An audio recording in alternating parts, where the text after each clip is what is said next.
Welcome to Star Wars Action News, helping Star Wars collectors collect better. Hi, you all look so good. Welcome to... Star Wars 2016 SDCC panel. Down in front. Thank you for joining us. We have a packed house today and a full panel up here. Well, guys, it's so great to see you. Obviously, this is something we look forward to all year round, and we got a few opportunities a year to meet with you face to face and talk to you and show you some really cool stuff, and we're going to do all that today. It's an amazing time to be a Star Wars fan. We think Lucasfilm, we're still reeling from how great The Force Awakens was, and now we're seeing some awesome footage for the Rogue One, and to know we have a new movie every year. We always say it's sort of like drinking from a fire hose when it comes to, like, what do we do next? It's just fantastic. So, and we're also truly blessed to have you guys be such passionate fans, to be such vocal fans. We pay attention to everything you're doing, and we get great feedback from you. And it's just awesome to just have you as part of one big family. So we're going to show you some really great stuff. Yeah, so we'll kick things off here talking about the Black Series. So I'm the brand manager on Black Series. Obviously, this expression launched less than 3 years ago in the fall of 2013, and it's amazing kind of how it's exploded since then. We've been excited to see your passion about it, and even just Steve Bono saying he was on Black Series, seeing the reaction was great. So started off with 6-inch figures, obviously has expanded to include titanium, role play. Standing at the booth, seeing people kind of get excited about all of those different things was great. So we've got a lot of exciting things to come, and we'll talk about some of them today. All right. Enough of the chat. Seriously, I was at Celebration last week, and I've been here. I'm online every morning. We're all online. We're on Instagram. We hear you. We listen to you. Each one of you have got, like, oh, do this figure, do that figure, do this figure. We're going to show you some figures. Now, as you all know, we're going to show you certain figures. There's some stuff that we're unable to show you right now, but the way we work, as you know, we kind of align to the most recent entertainment. So obviously we're working hard for Rogue One coming out this year. But we also pepper in different classic, prequel, Rebels, all those kind of stuff. So we get a kind of a good mix. So we can share those with you. So we're going to share a few of the key new figures that we're coming out, that we're working on at the moment, still in development. Those of you who have been to one of these before know that we kind of show sculpt images and kind of behind the scenes. So we've got some nice tasty tidbits for you today. How many people want to see some toys? Yeah. It was me that said enough with the chat, and I'm just chatting on and on and on. So, all right. So let's start with the first one. We've got little silhouettes, so I want you to yell out who it is when you see it. Qui-Gon Jinn. Into Black Series. Some prequel love.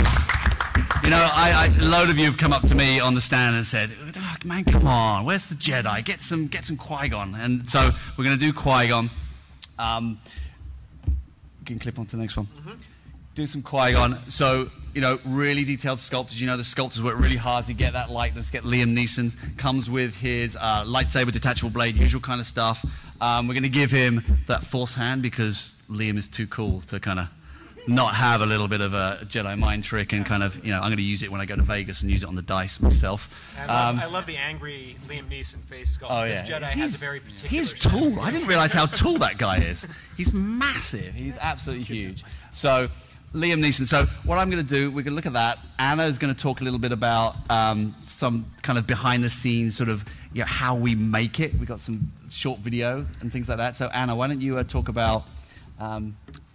Liam for us. Sure. This is an early model. Each of our Black Series 6-inch figures include about 40 pieces, and our material is chosen based on function. Here we're looking at hair, which is the soft PVC, and that allows the head to articulate as well as allowing us to achieve these textured hair details. We haven't done kind of separated hair and heads that often, have we? It's rare that we do it. Yeah, so we're going to start doing that because we just get a better result on the sculpt itself and the actual toy and the product. All right, that's one. Stevie, you want to talk about the next one? The next one, I think, this is a very easy silhouette. Probably, I think. Let's take a look and see. I think, yeah. Dana, what's up? Yeah. What's up? Yeah. So, around the office, I call her my girl Hera. Let's take a look at her. Oh, yeah.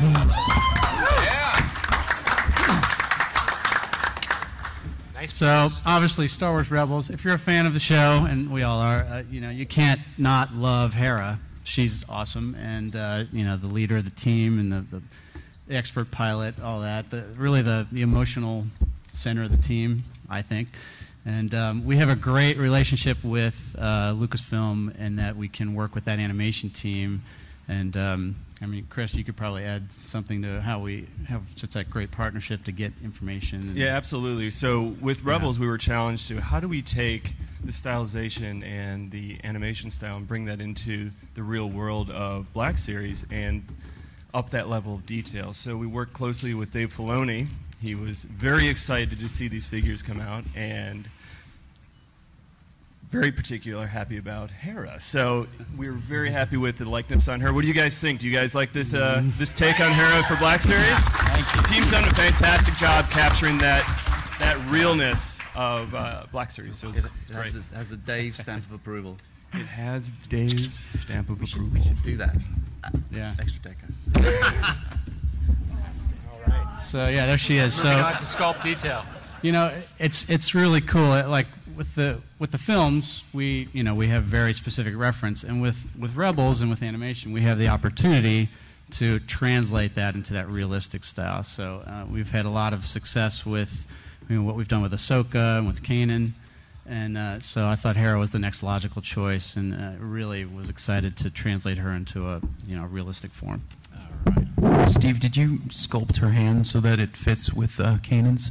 Is that something that you did? Oh! Easter egg, Joe. Easter egg. Yeah. So Hera, great figure. We were really excited to get her out, and you can check her out in the display later. What else you got, Steve? You got more in there. Let's do another one. This next one, another, I would say, a very distinctive silhouette. Shouldn't be too hard to identify. So, we have Tusken Raider. This is more appropriate from the audience. Yes. So I've been waiting to do this figure since I joined the Star Wars team. My first Halloween costume that I made myself was a Tusken Raider. I made it out of paper mache, so I've been excited to translate this into 6-inch scale. That's some toilet paper. Did you know that, Chris? I did not. Yeah. Yeah. Bring it on now. I like this. It's pretty old now. Yeah, that's a long time ago. Anyway, the sculpting here, obviously, the textures and the details, unbelievable. We're able to get all that burlap fiber and all that, great little detail in the eyes. If you notice there, the gaffy stick actually has 3 sections, so you can swap out the tips. If you watch the scene where Luke is attacked by the Raiders, there's 3 of them, and each of them has a distinct weapon, so you can get 3 of them and make 3 different Tusken Raiders if you like. Or 6. Or 6, yeah. These guys only buy one. Also, you'll notice there that in the sculpt, you only see part of it because we're doing partial fabric, partial plastic. I think Anna could probably add some add to that, please, Anna. Sure. So you can see in this video we're using, in order to have the best leg articulation, we want to use a soft PVC cape. And to get maximum articulation in the arms, we'll use soft goods. And we try to balance using the soft goods with the soft PVC in the skirt. For aesthetics, can you speak to that, Steve? Yeah, sure. I just think with the legs, it's easier to pose. You can get through a plastic skirt easier versus the arms. You get much better posing, I think, when you have fabric. So we tend to do fabric on the upper part and plastic on the bottom part. Sure. And it really comes down to what is going to be best for the figure. So if you look at the sculpt figure, what can you capture, that texture, that detail that's going to really showcase the Black Series the best? And if we can find a fabric, if we can find a weave or a cloth that fits like Kylo, that figure ended up being fantastic with those choiced and those sourced fabrics. So in this case, having a little bit of both in this captures the figure really, really in a fantastic way. Yeah. Yeah, All right. My turn. Okay, this one was a tricky one. This one is like a real labor of love in terms of defining really what it is. So let's define what it is. So I don't know about this. I don't know about this one. I'm not sure whether I like this one. No, I love this one. I love it. Don't be so silly. Reveal away. So at last, everyone, a lot of you are saying, yeah, by lots. Yeah, there's a lot of guards. So the Royal Guard, the Emperor's Royal Guard. I mean, let's go to the next slide. Let's talk about this. So, like, what is under that robe? You know, there's been loads of different variations. We worked really closely with these guys to kind of come up and get inspiration. We worked, you know, on the obviously Crimson Empire. So we really kind of went to town and dug deep. Chris, I think you spent like. Well, it started out, hours. not to get into too many details, but a very heated debate about what to put underneath a big boxers versus briefs discussion. Yeah. Very strong opinions on both sides. Got very ugly. But we decided for what this figure, for the Black Series, for the level of detail you can get, and particularly for the folks who are getting it, we thought that armor and spray is just so cool. I mean, the Kirkano saying the Crimson Empire is just a great look. Yeah. So we thought that was really a great way to capture it. It was underneath. good. It was great inspiration. It's great inspiration. And Chris, for reference, they go commando. Okay, well, of course. So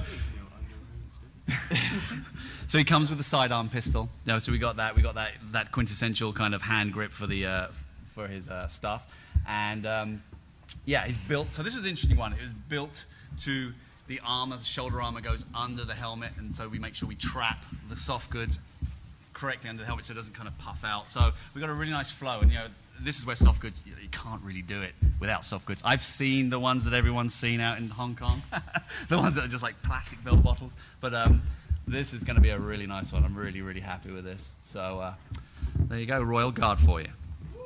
Woo.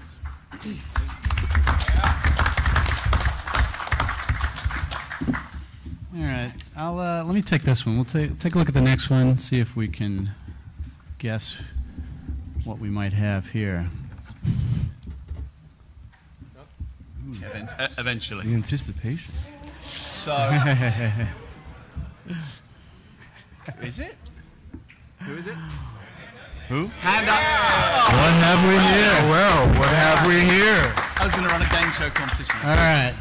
So we've been asked for Lando for a long time, and obviously, very excited to finally do a Lando Episode 5 version. The character's so cool, and it's the likeness of Billy D. Williams. If we go into the sculpt, I think it's unbelievable. It's really, our sculptors did a fantastic job. The mustache alone. Yeah. Seriously. And I know, Chris, you had some great input in getting that likeness to just be perfect. So we appreciate your input. We do a lot of back and forth. Chris obviously has a great sculpting background, so he works with our team really well.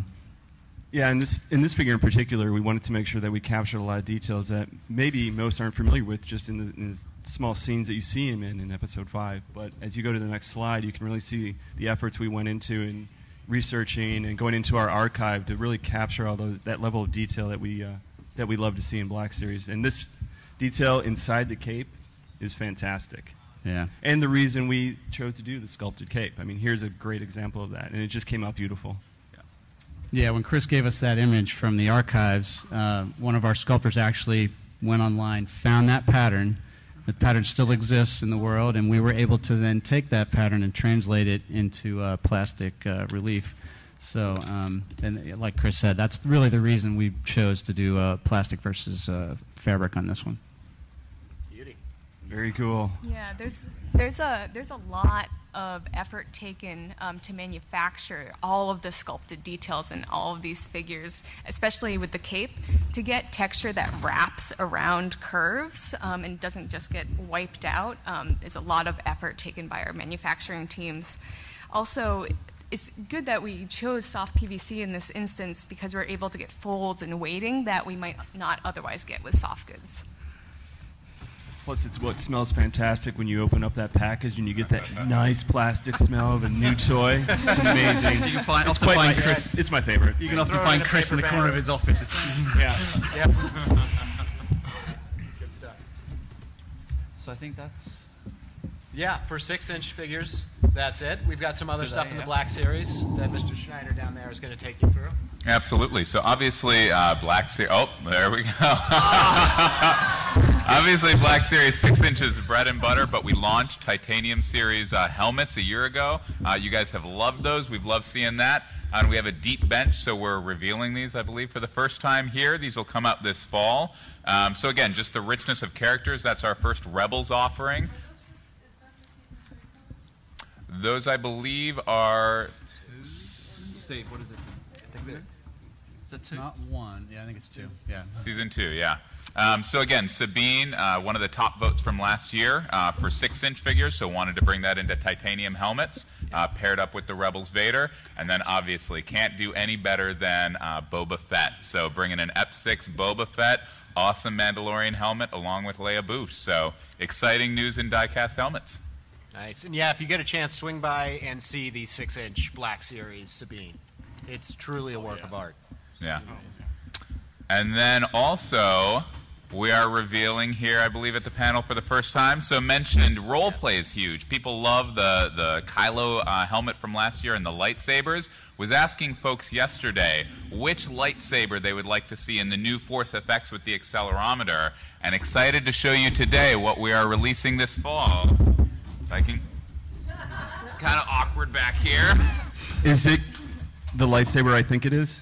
It is. If you're thinking Return of the Jedi, Luke Skywalker. So, beautiful. Team did an amazing job with it. Oh, yeah, pictures. That's great. Beautiful. Does the normal accelerometer stuff. So, fantastic new addition to the line. We're excited about it. Yeah. And then, you know, Patrick, part of the beauty of these things, obviously, is in the hilt as well, and there's a few nice detail shots up here about just all the little details that you guys managed to get right. Absolutely. Great. So, Star Wars fan vote. Some of you may have been tracking this. It has been down to the wire. I literally put the winner into this deck 15 minutes before this panel and dashed over here. I was pushing small children out of the way. It was bad. But I had to get here for you guys to reveal the fan vote. As you guys may have seen on StarWars.com, those are our 6 finalists. And I'm happy to announce that the winner is, drumroll please, Jaina Solo! That's right. Jaina Solo, you see her here in that kind of classic black jumpsuit look. Is there anything Steve or Steve B or Steve E you want to say? Or Joe. I wanted to say one quick thing. You might have noticed that Jaina made an absolute sprint in the last 24 hours. So whoever was there clicking 40,000 times, the expectation is that you're going to buy 40,000 figures. So thank you so much. So we better get to work on that, on Jaina. I think we're going to have something on the stand later on. We're going to do some live sketching and kind of make a start. Yep. So if anyone's got any suggestions on kind of like, you know, styling, details, all the Jaina fans can come and see Steve on the stand and have a chance of putting your input into a figure. Yeah, we'll kick that off after the panel today. We'll get right to work on her. Right. Yeah, 1:30. So come on down. Our exclusives, if you've been by the booth or you've seen the press releases, you've seen our exclusives that we got on sale for SDCC. These are all 3 of them great items, and we wanted to take some time to talk about packaging, presentation with Chris Nadeau, who really spearheads that from the Hasbro design side. So, getting on to the Obi-Wan, the team feels that part of the DNA of what defines Black Series is the emotional connection that we all have with the characters and the stories that we see in the entertainment. So what better way to celebrate that than the moment in time where General Kenobi and the farm boy who lives next door are thrust into the reality of the weight of the galaxy being placed on them. So He looks like he just saw the line to buy these. Yes. Really? So celebrating that moment where Princess Leia pleads for help from General Kenobi through in Obi-Wan's little hut out in the desert there. This is the first time that we've ever actually gone ahead and done a Try Me on Black Series, leveraging the sound and the audio related to the plea from Princess Leia. Steve actually, go ahead, used Carrie Fisher's actual voiceovers as part of the Try Me on this particular one. Yeah, for those of you who haven't seen this closely, you can play the entire message, the distress message from Princess Leia, and if she drones on and on, you can turn her off too. But yeah, we were able to get from our friends at Lucasfilm the recording from the original movie, and we were able to use that exact recording, that sound file, and put it right into the product. And we know you guys love displaying your collections in a variety of different ways. So on this particular item, the art on the front of the package is actually removable. There's an easel inside that you can place your artwork on, and then display your figure as a window box as well as a closed box with the art. So we want to give you a few options there on how you guys want to show this thing off to all your friends. So nice of you, Chris. So in terms of the sculpt, and those of you who've seen it on our stand, you've seen it. If you haven't, then you need to come and see it. Talking about that kind of soft goods, PVC, what do we do, when do we do it? We've given him a Jedi robe, outer robe that is soft goods and sits really nicely over the head, making that kind of typical Alec Guinness kind of pointed wizard-eyed man look. But we decided to make a decision to make a PVC undergarment. We don't want to kind of put too much soft goods in, because sometimes it kind of puffs it out and it looks a little bit unnatural, a little bit kind of out of control.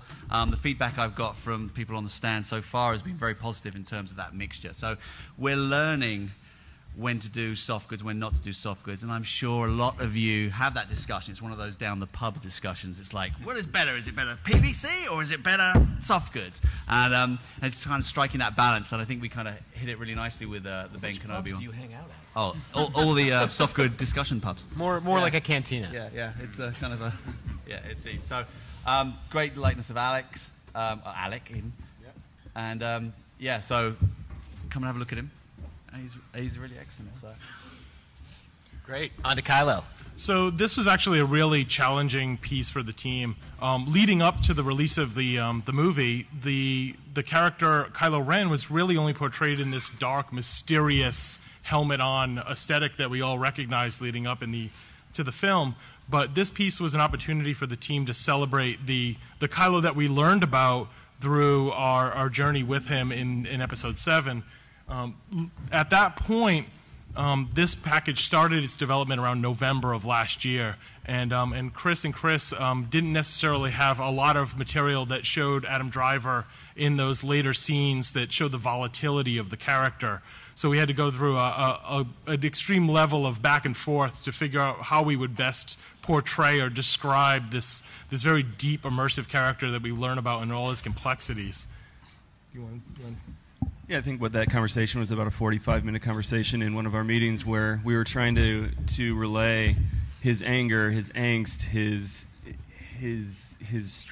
struggle, his rage, and ultimately, I think we came to what? It was a couple days before the movie was about to be released, and we just said, maybe it's best to just see the movie. Just check him out in the movie. That's the best way to do it. So.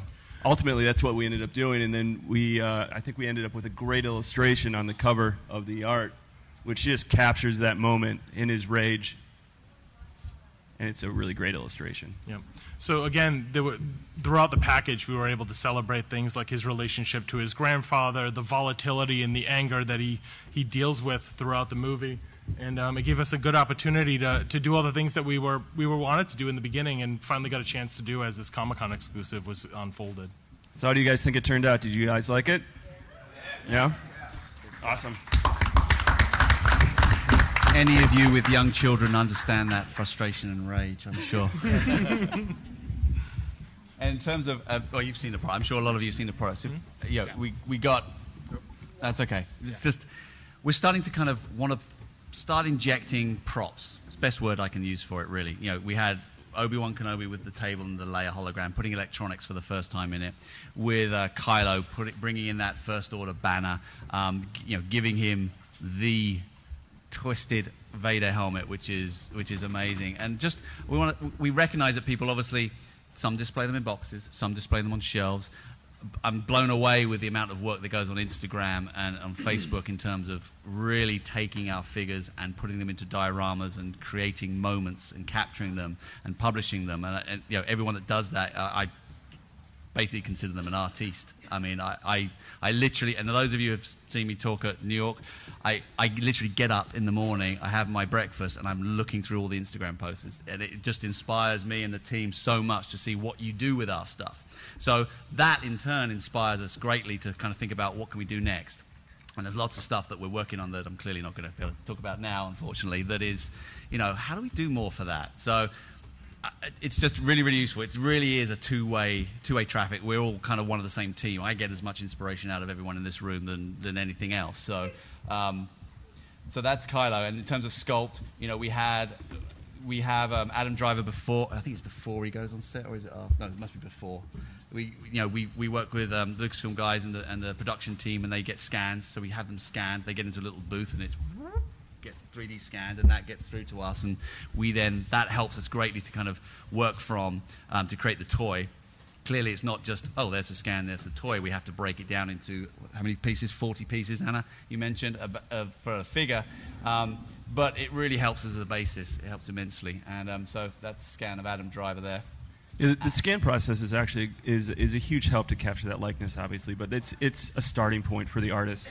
And as a sculptor, you use that as a tool to capture the bone structure, to capture the basic structure, but to go in and create it in a toy format in 3 3/4 inch or in 6 inch really requires a master sculptor. It requires a great deal of expertise because you need that balance of how deep the eye sockets go to make sure that you don't lose it within the production run. So it's really a master that's going to be taking those scans to the next level, and then ultimately what you get on the shelf is a great product. And in terms of the beast of all scans, this one was like a terrible, just a devil of a. Talk about detail. I think this was done by. Was this a hand scan? They kind of have these hand scanners that they capture the texture. So you know, well, it really speaks to the process and the authenticity, you know, that we use for the assets we get, that you guys use. But to Chris's point, it's not just a push button process. I mean, that's the basis of it. A lot of times when the actors are scanned, they have a static expression. So, you know, you need to turn that into the moment, because what we want to do with these, with, you know, the scene we're capturing is really get a moment that people connect with the character and with the scene. And I think this one does a great job of that. Yeah, that's a heavy scan. Agreed. Seen a lot of scans in my time. That's a heavy scan. Yeah, out of all the scans, that's a heavy. All right, so in the words of Kylo Ren, we're not done yet. Yeah. So with all the positive feedback we received from you guys with the Stormtrooper pre-release that we did at Comic-Con last year, we decided to do a second one in the series this year. Again, leveraging the design language of the costume props from the character, we created another item in the series for Jyn Erso, utilizing the olive drab colors, the piping and work on her costume, and her affiliation with the Rebel Alliance. So that created a second opportunity for us to do another pack similar to what you guys grabbed at with the Stormtrooper from last year. This time around, we decided to do a photo shoot with Jyn. So included in this box are custom art pieces of dioramas, again inspired by all the work you guys have been doing on Instagram, and did a whole series of photos with Jyn that are exclusive to this particular item at Comic-Con this week. As we roll this out to all of you guys. How many people picked up the figure? Yes. Nice, good. You gotta get one. It's amazing. It's a ticket. Really? I'd like one too. Then.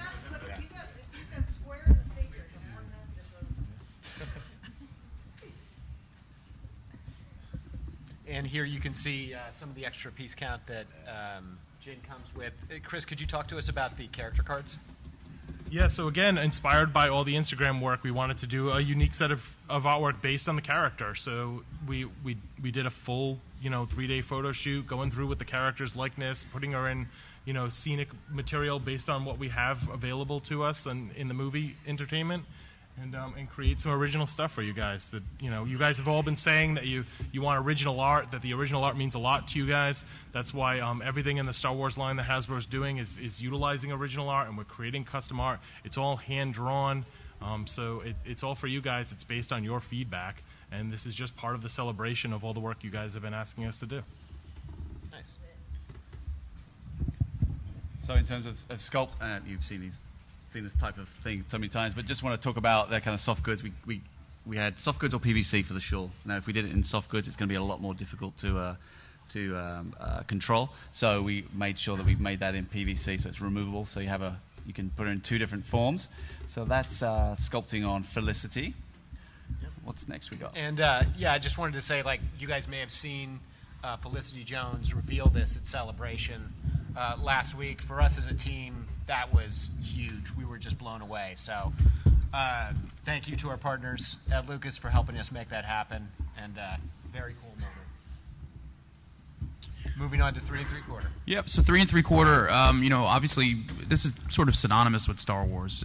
They really go hand in hand. This is the iconic scale that we as a company have been doing since 1977, as long as there's been a Star Wars. So we have some really exciting things to show you here.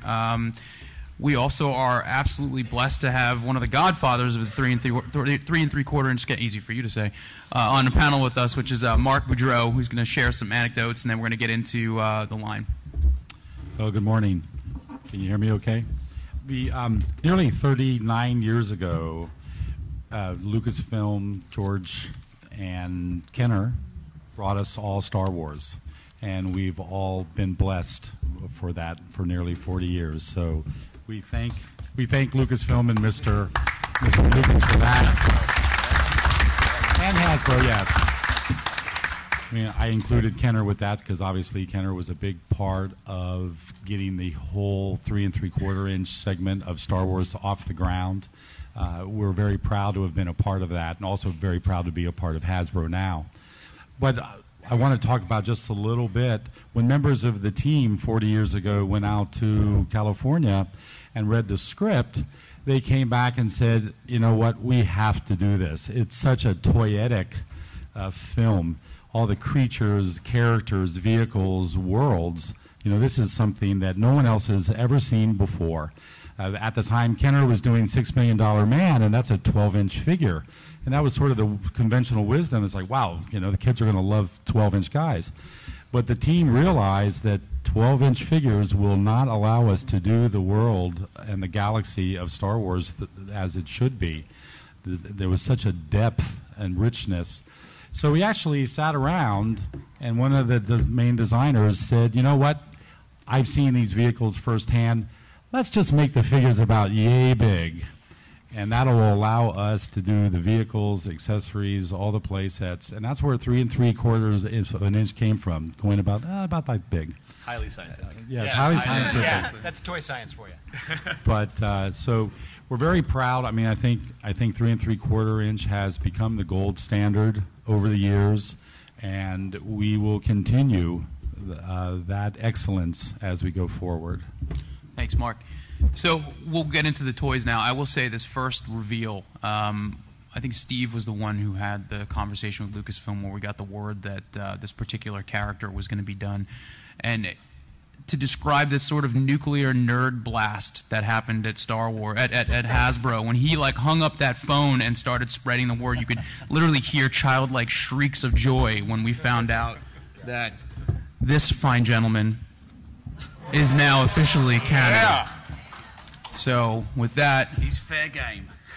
It's my absolute joy to show you the 3 3/4 inch Grand Admiral Thrawn figure. Wait a second. Can we go back to that previous slide real quick? Oh yeah, sure, Chris. Thanks. I just want to take a look at something. So we have a little bit of a paint challenge here. It looks like we don't have the correct ranking on the toy. Your guys are changing things in post, aren't they? Yeah. You got to stop changing these things. So we're going to go ahead and need to adjust that ranking to make sure it matches the entertainment correctly, right? We want to make sure it's spot on. Have I got the hair color right? You can get official approval. looks pretty good. It looks pretty good. Need it grayer? This is my life.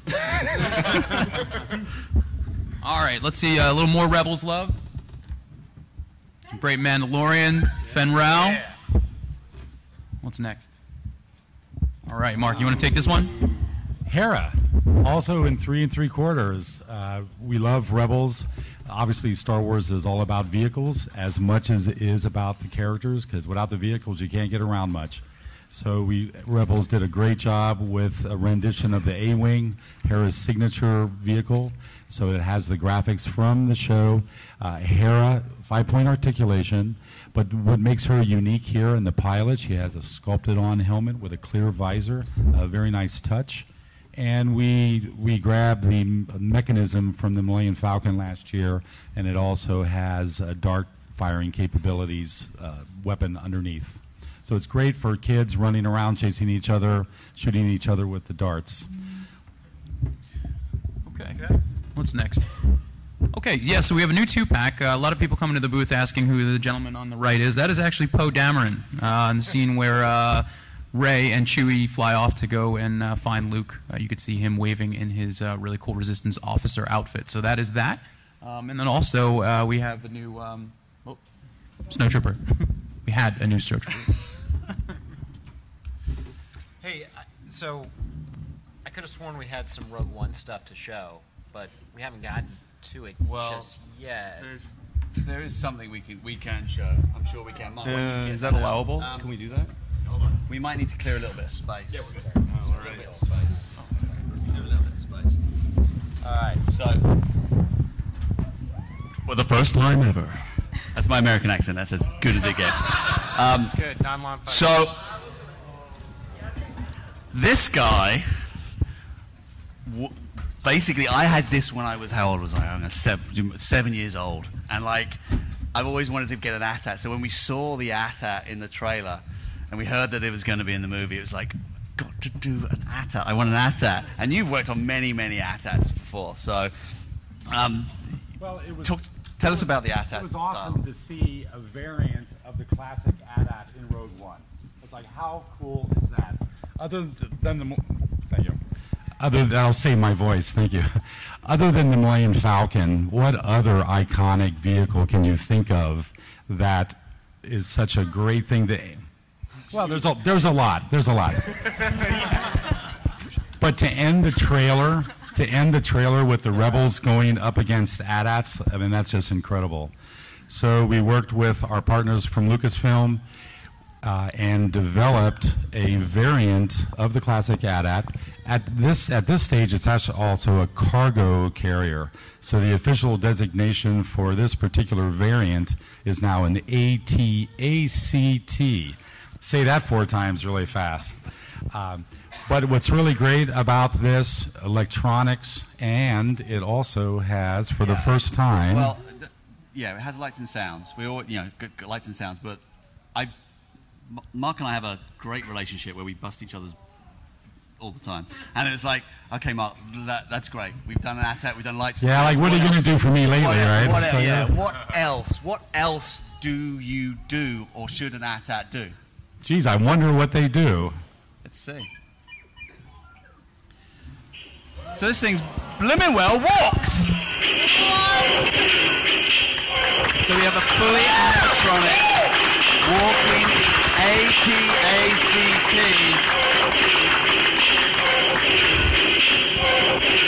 The kids can annoy the hell out of you. So what else does it do, Mark? Now, beyond that, we have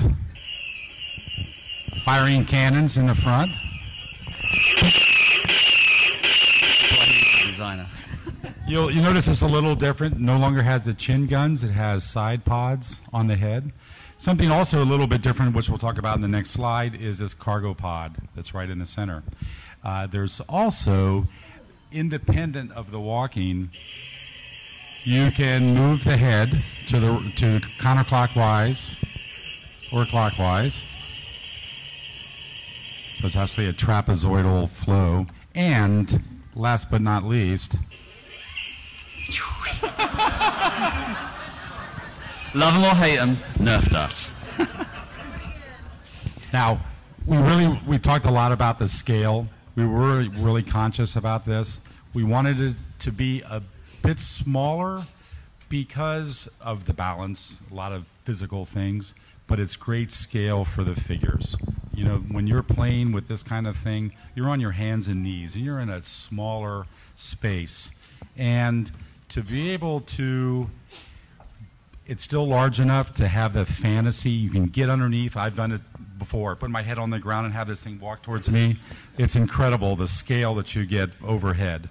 And so we really wanted to try to capture this. This is a toy. We really want it to be great for the kids, as well as the collectors. We put a lot of effort into this. And it will come with 3 unique figures to this particular set. It will come with a driver, an Imperial Astromech, and Jin.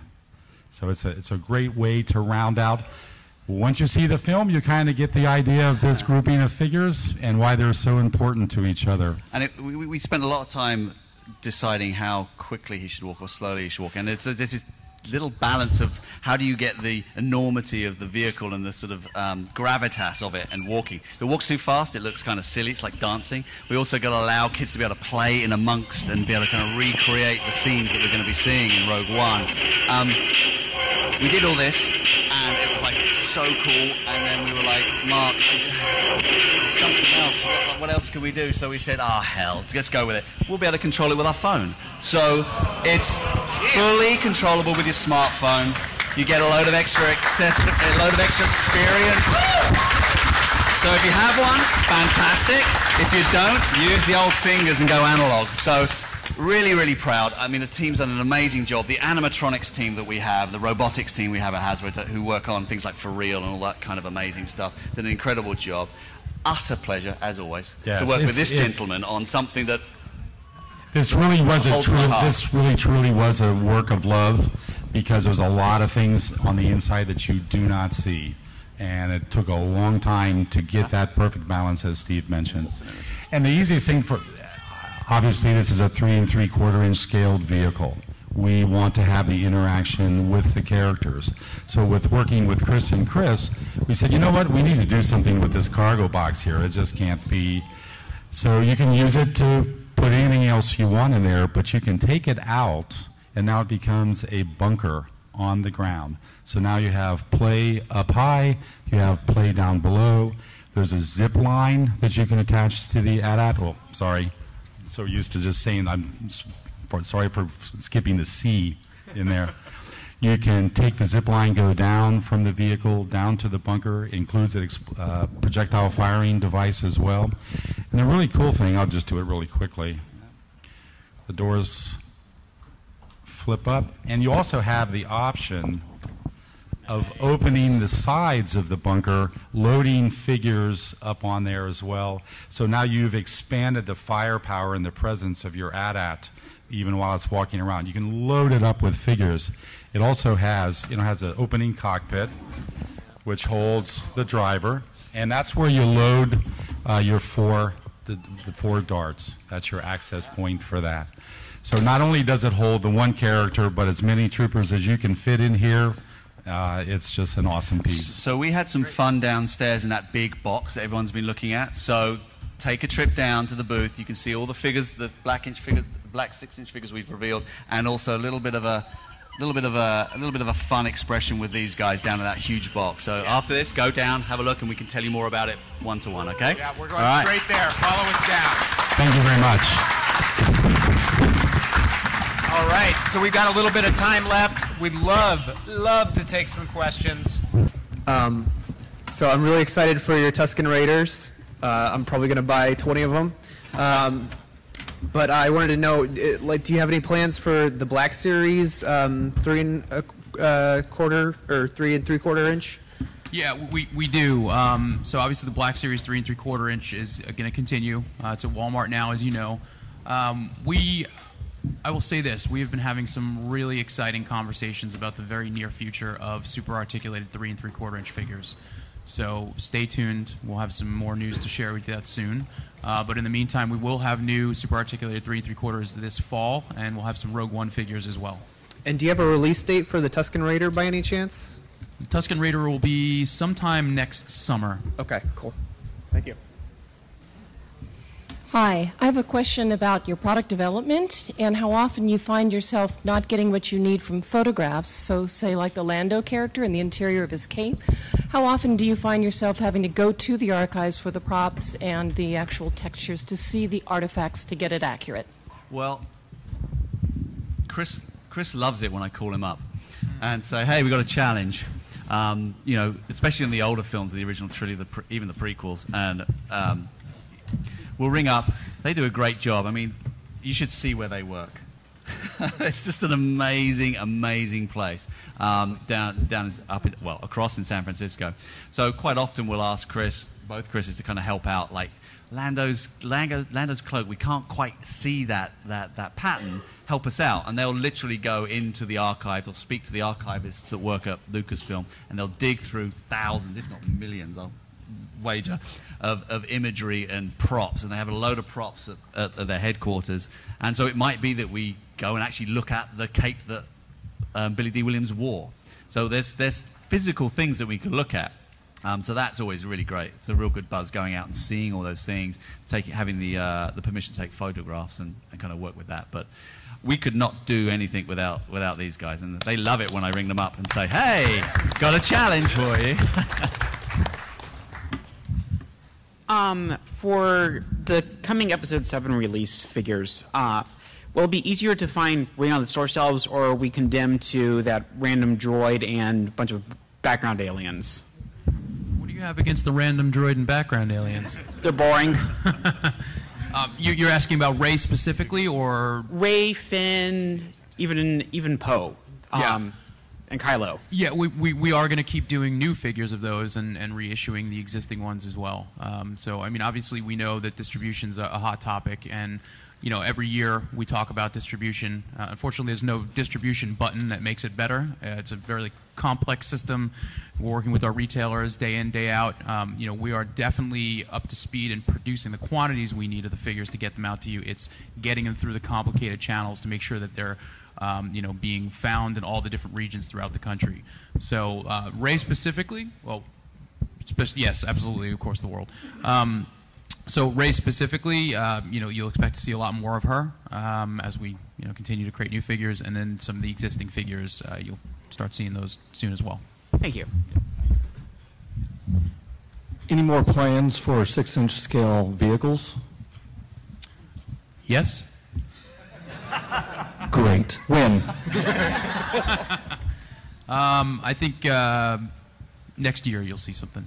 Okay, thank you. Where's Luke? Can you guys comment at all on like The Force Awakens, Luke? Yeah. So there are, you know, pick my words very. Even now, the secrecy is so great. Well, I'll jump in on that one. Yeah, why don't you help me out there? So, and we kind of alluded to it when we were talking about the Kylo. One of the challenges when we have, you know, we're looking at the development process of product and coinciding with film development, very different development schedules. Some of those shots, obviously, at the end of the film, so by the time we get some of the reference from the set and from the, you know, the production team, you know, we're the timing is off, but that's absolutely... And on average, a figure from us deciding, hey, let's do that figure, to you having it and go and buy it on the shelf is 12 to 18 months. So you can work out the math that sometimes we don't get assets, or it hasn't been physically filmed or created, and we can't do it. But Luke is on his way. All right, and guys, I'm so sorry, but we are getting the game. Thanks for watching this video. You can see full episodes of Star Wars Action News with more collecting news and reviews at swactionnews.com. We also have thousands of toy and collectible photos in our photo gallery. If you enjoyed this video, please subscribe to our YouTube channel. May the pegs be stocked and the Force be with you.